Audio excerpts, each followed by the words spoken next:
Hey everyone. Today I'm going to be talking to you all about my introduction to a director that I should have been introduced to a long time ago. Yeah, sorry about that, I just ate dinner. Anyway, this is a director who I really should have seen more of before, but have only been introduced to until now. Director Yorgos Lanthimos. I can't even pronounce his last name right, so yeah, that's I guess you could say that's an excuse. Yeah, this is a director who loves the kind of weird, odd colored, square screen type of films. It's something that a lot of directors love doing nowadays. So, granted, he probably isn't the most unique, seeing how so many directors love to go with that kind of classic kind of style of film nowadays. But he does seem to have a good library of movies that I really would have loved if have seen them before. But this is a director who has released a good amount of films in the past 10 years, and I have not been able to watch any of them. First film of his I was able to recognize is The Lobster from 2015. Didn't get the chance to see it. Next, he made The Favorite from 2018. Didn't get the chance to see it. Then he made Poor Things, the Oscar-winning comedy drama film from 2 years ago. Did not get the chance to see it. Last year, he made Kinds of Kindness, which wasn't up there to many people. It was lower received, but I still wanted to see it, and instead didn't see it. But this year, he decided to release another film. He has 3 movies he released back to back, year. So now this year, he has another film that he directed and happened to have Emma Stone star in. Yeah, I guess that's going to be his new thing now, directing movies with Emma Stone. This film, called Bugonia, is an alien type of movie. And I love alien films, don't we all? So naturally, that's a good reason to want to see this movie. So that's what I had. I had 2 things going for wanting to see this movie. It was directed by a guy I needed to get introduced to at some point, and stars Emma Stone. Also the alien. I said 2, but it was free. Yeah, 3 aspects: Emma Stone, the director, and aliens. Those are fun things to look for in a movie. I mean, would Emma Stone work as playing an alien if that's what they were going for? I mean, we saw her bald, but this movie does try to imply that we don't know what she is. Is she an alien or a human? She could be a human, or she could be from another planet. Like in general, not even just for this movie. Maybe the actress alone is. Let me not get that far. Let's just look into this movie now that I finally got the chance to see what this director can do. I cannot compare this movie to his other movies because, like I said, this is my introduction to the director. But can I call it a good movie on its own? Can I say that this movie will get me in the mood to watch some of his other films? Let's see. Now, one thing I'm going to be doing differently this time is I'm actually going to be starting with the story first and then branch into the genres. Like the past reviews, I was always starting with the genres and then getting into the story, but I tend to spoil a lot with the story when talking about the genres, so I figured I might as well just go ahead and bring the story up first and say what I think about that first, and then branch out the genres. So the story of Bugonia is a story that's pretty unique. For a movie about aliens, they really did a good job making this movie having more unique premise. We follow a duo of detectives or government people, whatever you want to call them. They're like people who work for the police, but at the same time don't. They're kind of just investigating crap. Jesse Plemons and his partner, played by an actor I can't pronounce the name of, so I'm just going to call him by his movie name, Don. I don't usually do that. I usually call actors by their actor's name, but this guy's actor's name is hard to pronounce, so his name in the movie is Don. Don and Jesse Plemons are a duo who stumble upon learns a mysterious discovery of a popular woman working in a big business that she strives for, that of course being Emma Stone, as they figure she could be an alien.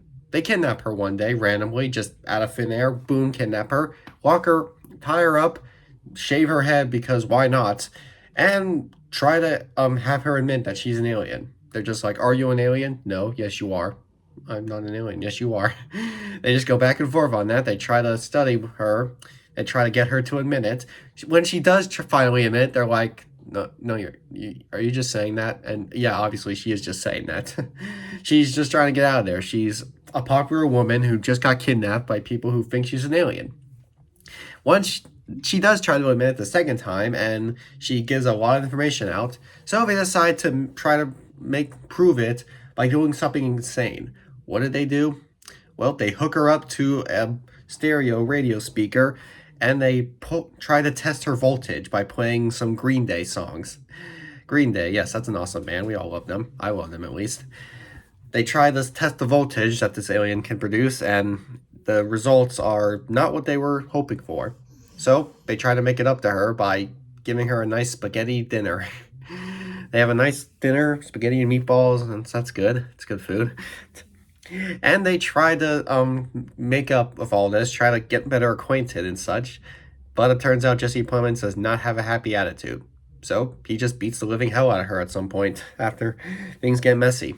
Yeah, he just beats the living hell out of her. That goes pretty badly. Then the police show up, because they have to, of course, find the missing girl. So Jesse Plemons takes him out to the bee field where he does most chores. Yeah, I forgot to mention, this is also a beekeeper duo. Along with investigating an alien, they also are beekeepers who strive with honey. That's always fun.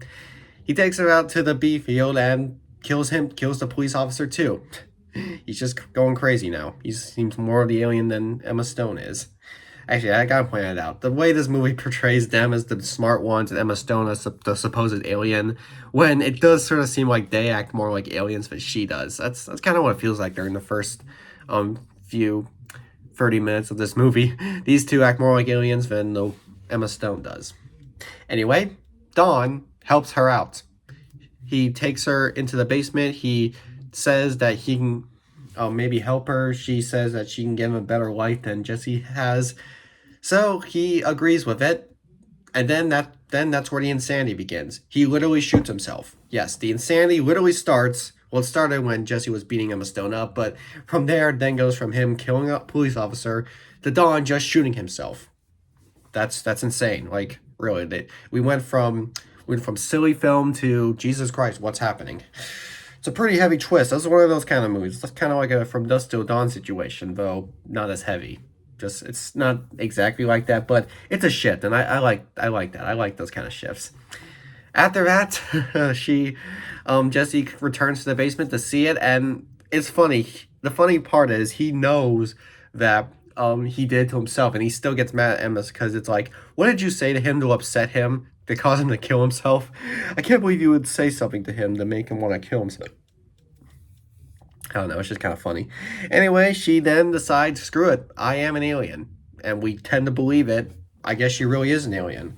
So she says that she needs his help to save their world, as apparently getting destroyed by her home planet. She came to Earth to try to fix it, save it before the lunar eclipse. That's kind of where the Big Bang is supposed to be, the lunar eclipse.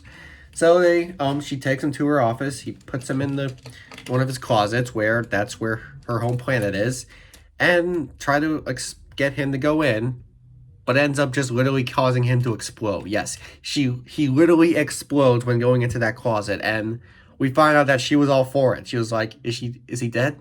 Good. She literally is like that. She's gone insane. And you want to know what even more insane?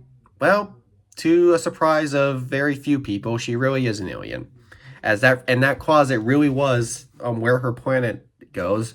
After escaping the hospital from the whole situation, she goes back to her planet to meet her fellows wearing carpet on them. That was a weird touch, but anywho, when returning to her gross planet, they all decide it's time to put an end to this. So what do?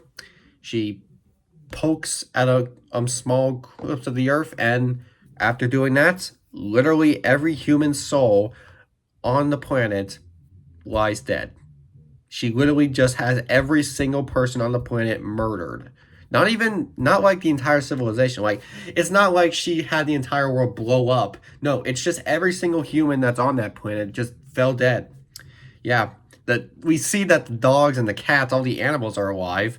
Everything's fine. It's just every human just lie dead. They're all dead. So yeah, she literally just caused the entire planet Earth to have no more humans remaining, just animals and plants. That's pretty insane to imagine. That's literally where the movie ends. So yeah, this movie's story goes from funny to holy shit, man. It's literally like From Dusk Till Dawn.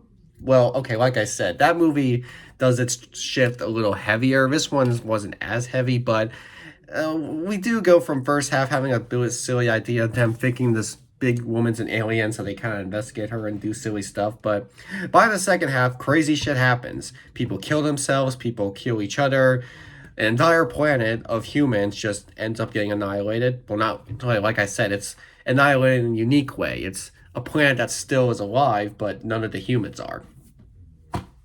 I gotta say, the plot of this movie did a pretty amazing went for a pretty amazing route. So, I guess story wise, this movie did great.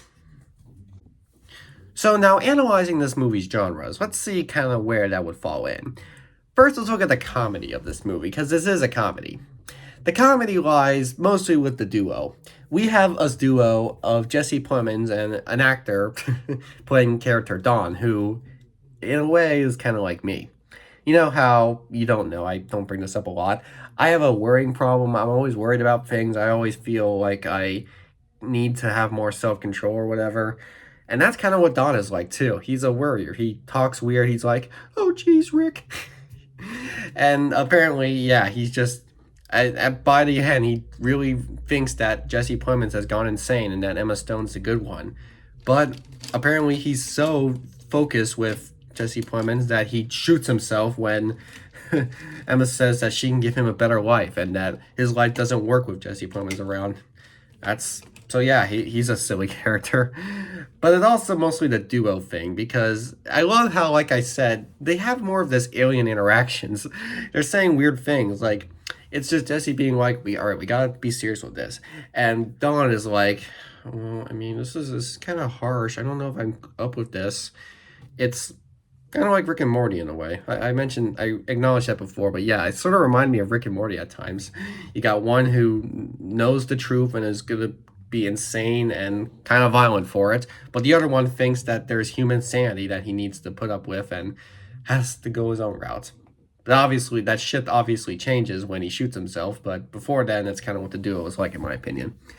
Anywho, yeah, this duos is where the comedy comes in. Any other silly moments? Well, Emma Stone's character can kind of be funny, at least in terms of when they are involved. I think that's kind of what it is. It's with whenever these two are doing things together, there's comedy there. It works at times, but at the same time, this movie really doesn't go as a full-on comedy as I expected. I saw that this movie was supposed to be like a satire of something, but I didn't really see it that much as that. I saw it more as one of those serious films that would throw in comedy at random times. So having the comedy tagline really did make it seem like there's going to be lots of funny moments in this movie. There were a good amount of funny moments, just not enough for me to really go around saying, "Hey, you ever see that new comedy film Bugonia?" I don't really think calling it a comedy is something that's easy for me to do after watching it, if I'm being honest. But now there's the crime. There's crime in this movie, of course, because they kidnap a woman because they think she's an alien.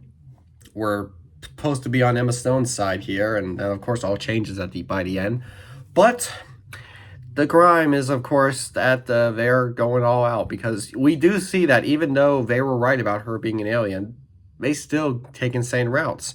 I mean, he literally shaves her entire head, just causes her to go bald, literally smears her with, what was that stuff? Was it, I can't remember if it was lotion or another type of, whatever it was. They smear her with it, they tie her up, they kill a police officer. Well, Jesse Plemons does that, but still, they go insane too.